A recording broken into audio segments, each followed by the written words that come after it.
میری ایک مہمان نے کہا کہ میرے کچھ کہنے سے کیا فرق پڑ جائے گا یا کیا ہوگا. تو یہ سوچ جو ہے نا وہ میرے خیال سے ہمیں بہت نیگیٹیوٹی کی طرف لے کے جاتی ہے, کیونکہ قطرہ قطرہ کر کے ہی سمندر بنتا ہے, دریا بنتا ہے. اور اگر کوئی معاشرے میں تبدیلی ہم لانا چاہتے ہیں, جیسے کہ مجھے آج کل کی جو خبریں دیکھتے ہیں, جو ہم بچوں کے ساتھ سلوک کرتے ہیں, وہ یقیناً ہمارے نبی صلی اللہ علیہ وسلم کی تعلیمات سے بالکل ہی اپوزٹ ہے. تو کوشش کریں گے, آج یہ وعدہ کرتے ہیں, آج یہ عہد کرتے ہیں کہ ہم وہی بات کہ جو ذمہ داری ہم پہ ڈالی گئی ہے, ہم اسے اگر 10% بھی پورا کر لیں تو شاید ہم ایک اچھے انسان بن سکیں. اور یہ ایک وائس ورسا ہے,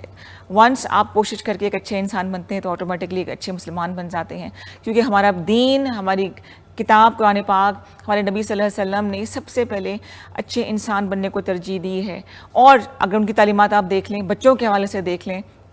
تو جب بھی وہ کہیں سے جا رہے ہوتے تھے, گزر رہے ہوتے تھے, اگر راستے میں ان کو ایسے بچے مل گئے جو کھیل رہے ہیں, تو وہ رک کے ان کو مسکرا کے ضرور دیکھتے تھے. اور یہی وجہ ہے کہ مسکراہٹ بھی صدقہ جاریہ ہے.